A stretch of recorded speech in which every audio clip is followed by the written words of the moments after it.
La fotoquímica es la quinta esencia de dos mundos, el de las moléculas y el de la luz, los pilares básicos del universo. Santi Nunell. En el mundo multidisciplinar de hoy, no ha de asombrar que en medicina se desarrollen terapias surgidas de interesantes sinergias.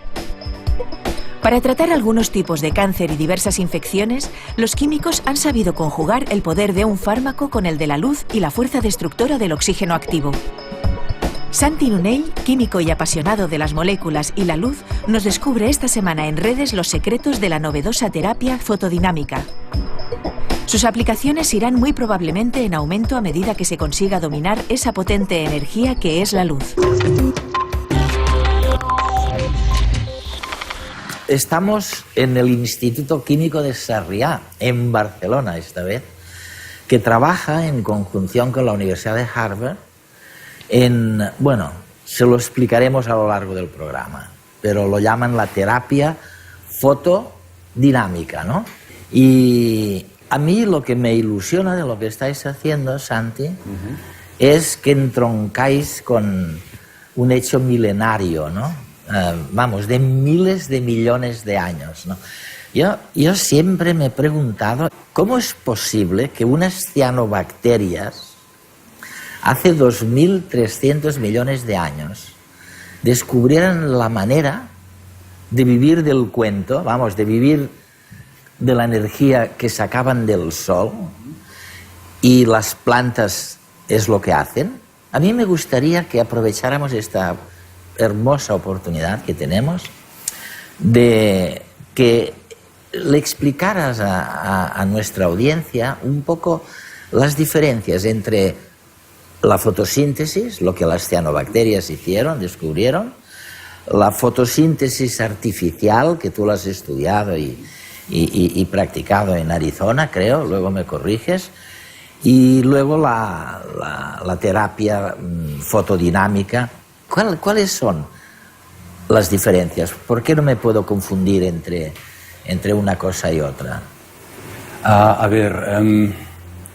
Fotosíntesis natural nace de un problema que yo creo que es idéntico al que tenemos ahora, y es la escasez de recursos, de nutrientes en ese mar primitivo donde vivían, ¿no?, los primeros organismos.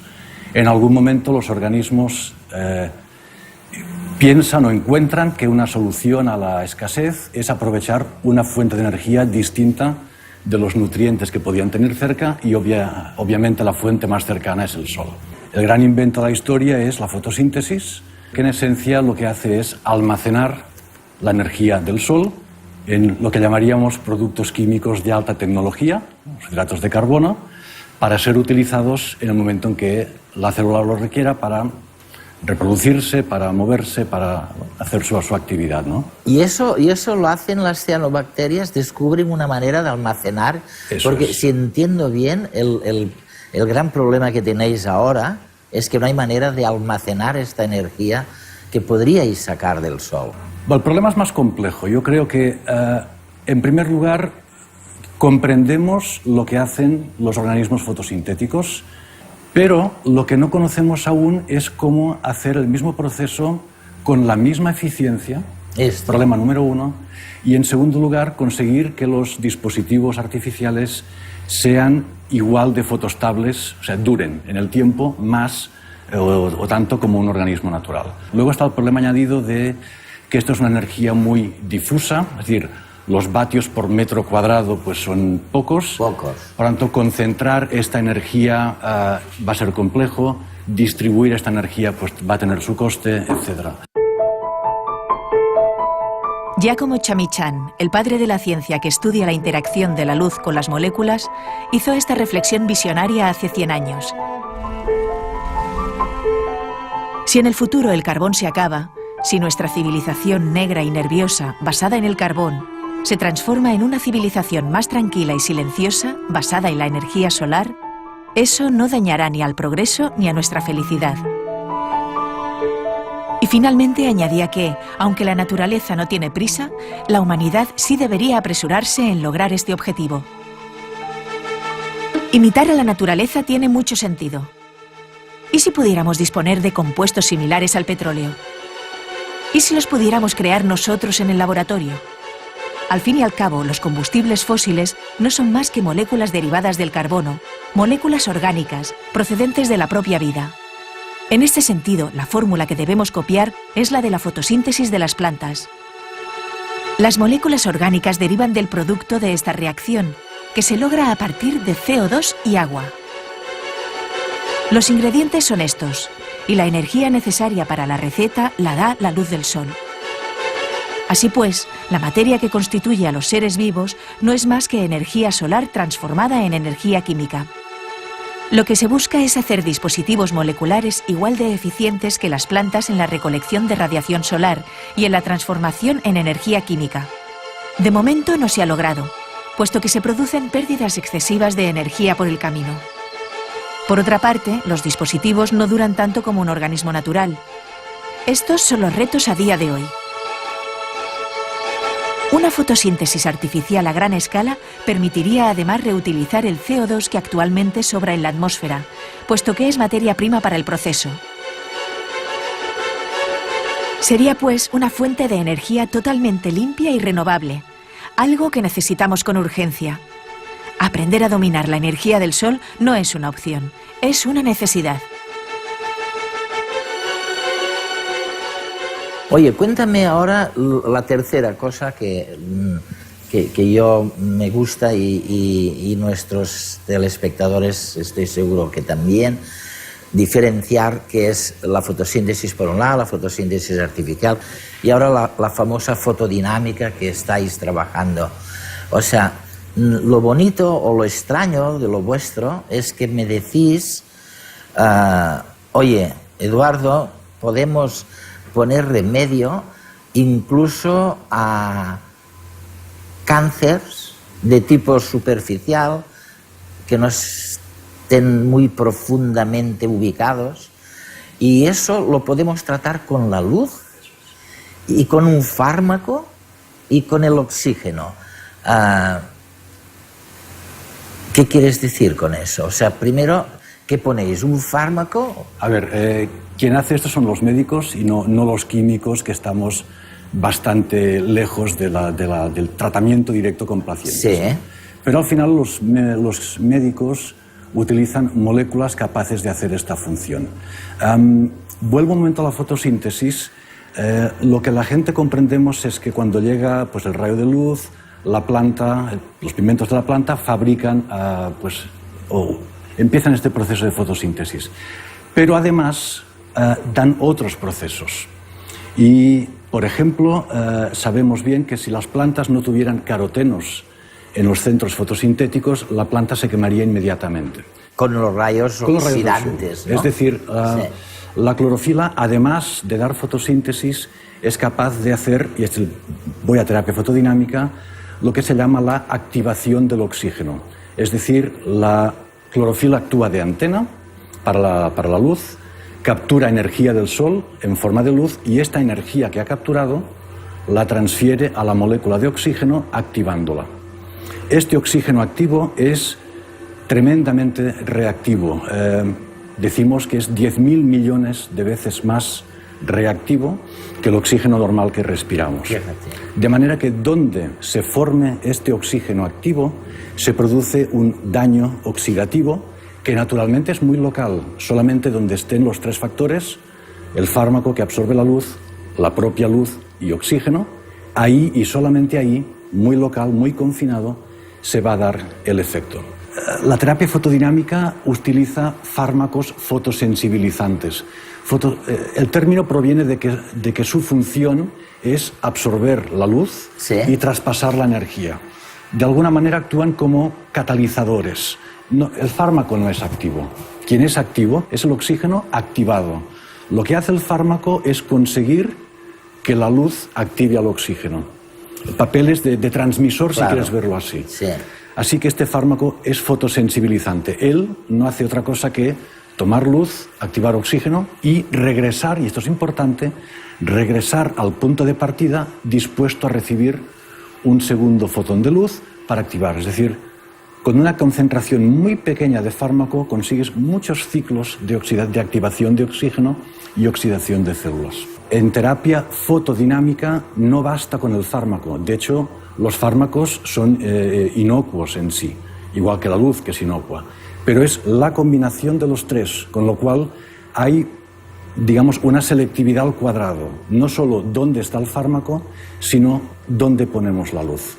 Y eso lo decide el médico. Claro, esto es el médico que finalmente toma el rayo láser y ahí pues consigue confinar bastante bien, y no quiero decir muy bien, pero bastante bien, confinar el efecto en la región tratada.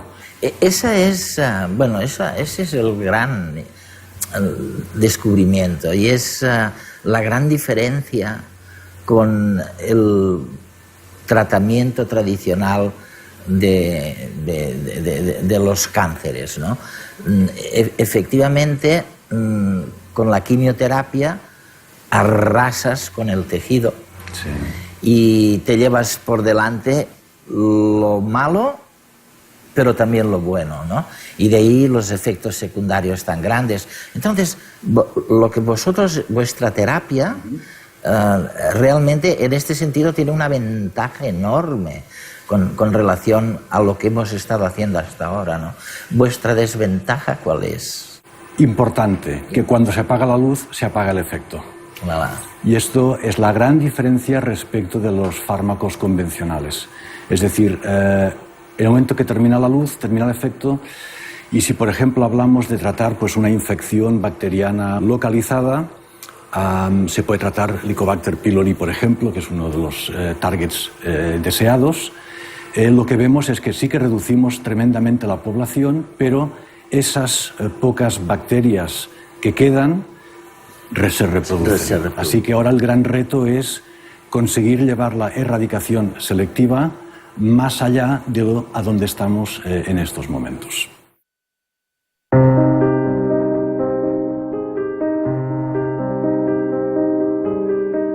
Con el tiempo, las cosas se estropean. Muchas de ellas se oxidan. Ocurre cuando entran en contacto con el oxígeno del aire. Este reacciona con algunos metales, produciendo óxidos y esa apariencia que también conocemos. Pero no solo ocurre con los metales. A nosotros nos pasa lo mismo. También nos oxidamos. Respiramos oxígeno, estamos hechos de él. Lo necesitamos para vivir. Pero también nos hace daño y acelera el envejecimiento.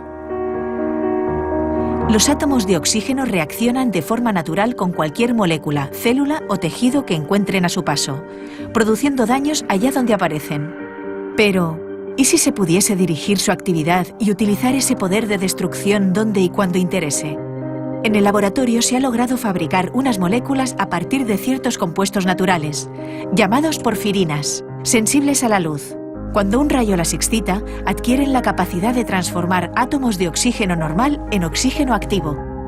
Con este invento, los científicos controlan la oxidación. Primero llevan las porfirinas a los lugares donde interesa destruir un grupo de células o un fragmento de tejido. Después, inciden con un rayo de luz, señalando qué parte del tejido se oxidará, es decir, en qué lugar actuará el oxígeno activo que las porfirinas produzcan. Gracias a esta práctica idea, los científicos utilizan la oxidación celular para destruir ciertos tipos de lesiones dérmicas y cánceres de piel. La terapia fotodinámica es una forma de tratamiento que combina la acción de una sustancia que sensibiliza a la piel a la luz y una radiación de luz que produce un efecto de muerte celular. Y por este motivo se utiliza en el tratamiento de algunos cánceres, especialmente de algunos cánceres cutáneos. El procedimiento es muy simple. El paciente llega, se le aplica un preparado en forma de crema con la sustancia que le va a sensibilizar a la luz. Esto se deja durante 3 horas y pasadas estas 3 horas se somete a la acción de la luz, con lo cual se produce el efecto de tratamiento que nosotros deseamos. La terapia fotodinámica tiene la ventaja de que actúa selectivamente. Solo las células malignas son las que son sensibles a la acción del fotosensibilizante y de la luz, y por tanto tiene la ventaja de que es una técnica que realmente solo actúa sobre el tejido canceroso. La acción terapéutica, la acción de tratamiento de esta técnica solo se produce en aquellos momentos en que está presente la luz. Si no hay luz, no hay ningún efecto. En realidad, la técnica se ha usado en dermatología, pero también en otras especialidades, especialmente en aparato respiratorio y en aparato digestivo. Probablemente podrá ampliarse si se mejoran los fotosensibilizantes a utilizar, y probablemente será una técnica muy adecuada siempre y cuando sean lesiones situadas en zonas accesibles, no necesariamente solo la piel, sino zonas como el tubo digestivo o el aparato respiratorio, que pueden ser fácilmente accesibles a conducir la luz hasta la lesión.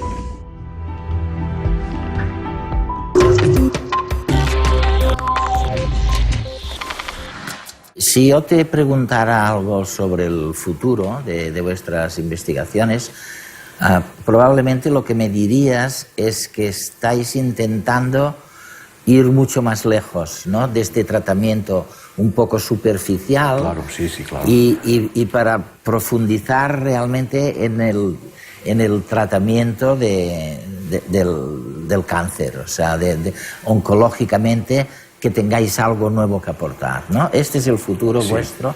Tumores localizados, infecciones localizadas. La palabra clave es localización, porque estamos hablando de un tratamiento que es local. Que ha de ser local, yo casi diría que inherente a la manera como enviamos la luz. No podemos iluminar el cuerpo por dentro entero, sino que no hay más remedio que enfocar el rayo de luz. Si el tumor es voluminoso, pues injertan unas fibras ópticas, difusores, intentan iluminar tanto como sea posible, pero claro, la luz penetra relativamente poco en los tejidos.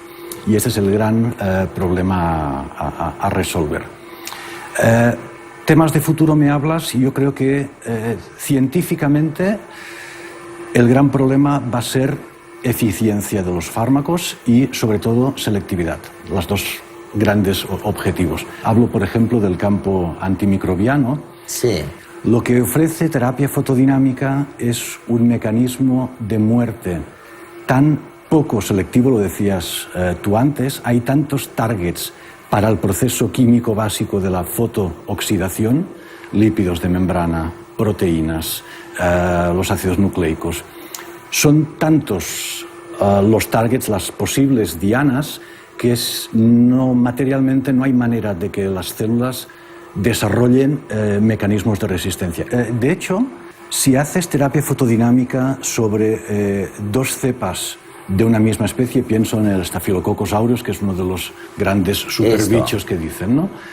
Una cepa resistente a meticilina, por ejemplo, y una cepa no resistente, la susceptibilidad a terapia fotodinámica es la misma.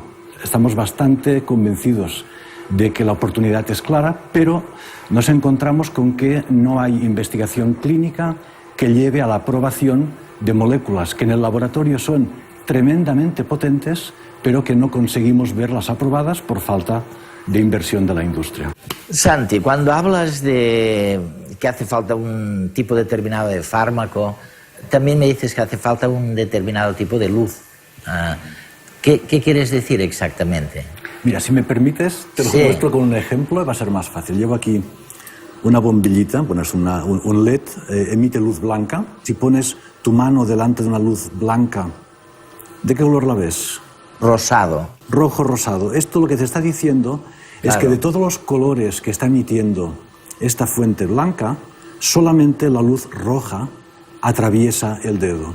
Es decir, la luz roja es la que penetra más en el interior de los tejidos y, por tanto, es la luz que preferimos utilizar para activar un fármaco que pusiéramos aquí. Vamos a ver, los láseres, me corriges, los láseres para vehicular luz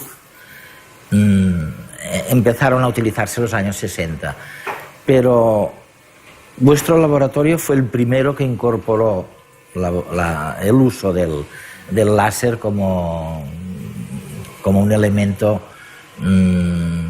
normal de una terapia determinada, en este caso. Bueno, yo diría, fuimos de los primeros, ciertamente, aquí, porque el láser nos permite tener un gran control sobre la reacción química.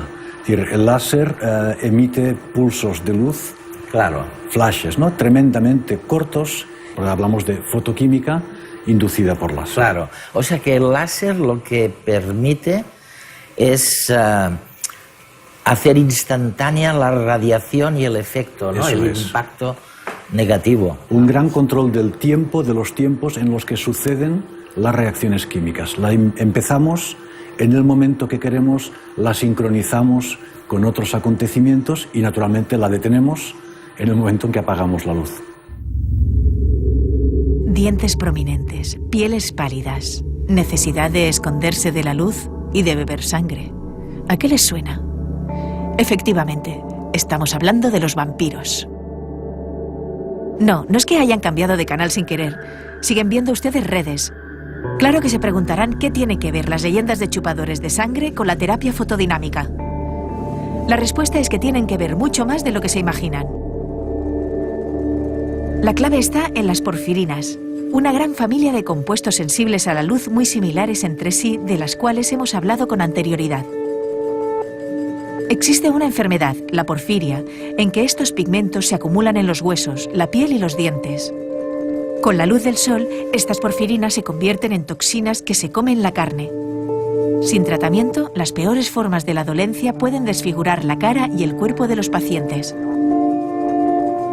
La piel, por su parte, adquiere un tono muy pálido, reflejo de la anemia que acompaña a la dolencia y que incitaba a los enfermos a beber sangre hace cientos de años, cuando no había tratamientos adecuados. ¿No son muchas casualidades? Algunos ven probable que los supuestos vampiros de las leyendas no hayan sido más que enfermos graves de porfiria. Sin embargo, no nos llevemos una mala imagen de las porfirinas. Al fin y al cabo, orquestan algunos de los procesos más importantes para la vida. Una importante función relacionada con este tipo de moléculas es la respiración celular. La hemoglobina, proteína de la sangre que lleva el oxígeno a las células, es una porfirina.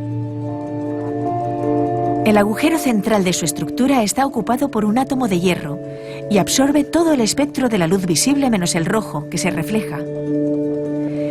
Este hecho es el responsable, por tanto, de que la sangre tenga este color. Y la clorofila, que es el pigmento de las plantas que absorbe la energía del sol en la fotosíntesis, es una porfirina también.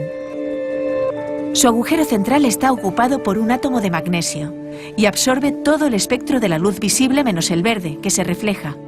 Es por este motivo por el que las plantas adquieren esta coloración a nuestros ojos.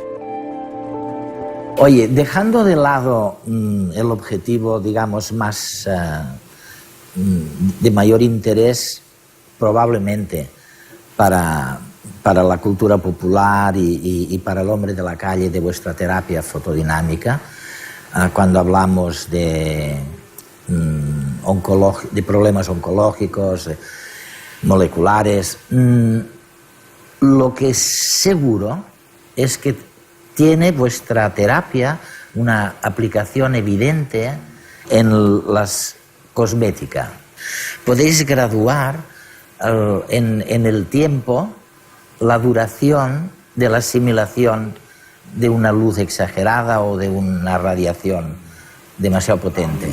Me parece que estamos hablando ahora no de terapia fotodinámica, sino de fotoprotectores progresivos. Esto. Hemos hablado de luz como agente curativo, si quieres, o coadyuvante para un agente terapéutico.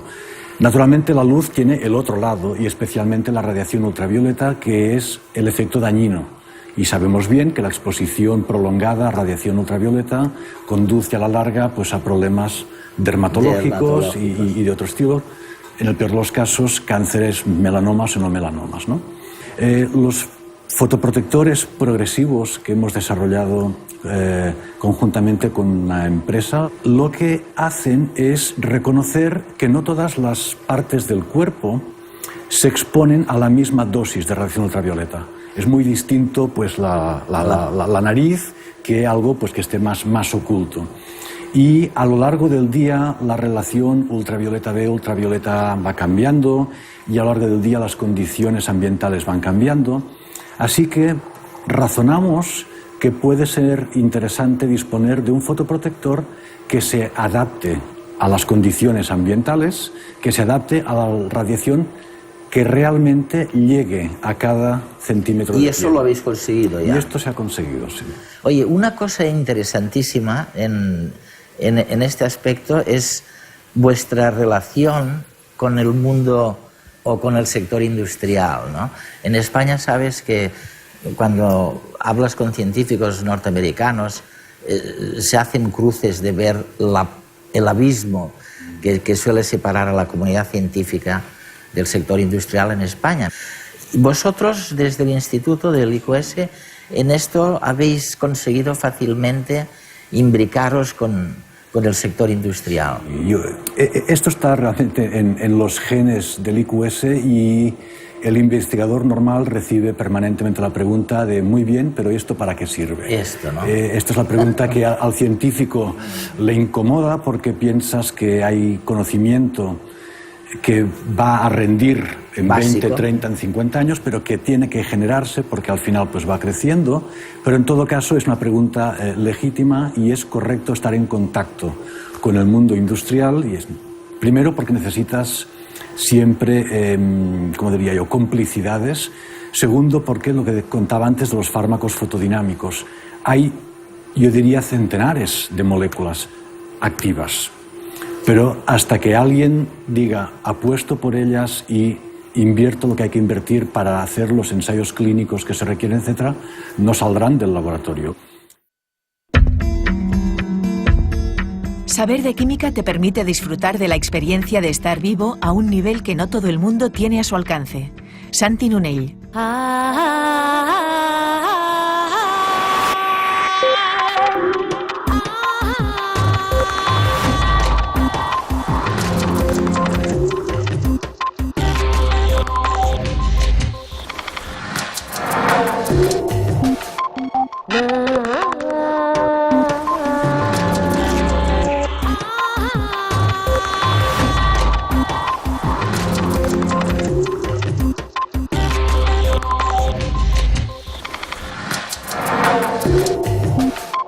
No.